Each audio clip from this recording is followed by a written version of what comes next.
24гадовы Віталь Пінчук, адзін з галоўных лідараў мінскага «Дынама». У яго ўжо 47 выніковых балаў за 45 матчаў, 6-ы бамбардзір лігі. У камандзе лепшыя за яго лічбы толькі ў Сэма Энаса. Але пры гэтым Пінчук адзін з самых сціплааплатных.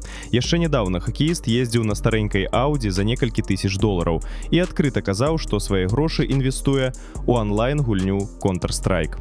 У пазамінулым сезоне яго заробак складаў каля 25 тысяч долараў у год, у мінулым 53.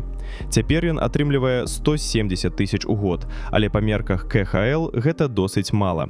Толькі 15е месца ў «Дынама» і 362е па ўсёй лізе.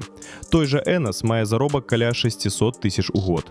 Але ў снежні высветлілася, што Пінчук разам з братам набыў кватэру ў элітным мінскім комплексе «Северны берег» з уласным пляжам, паркам і закрытай інфраструктурай.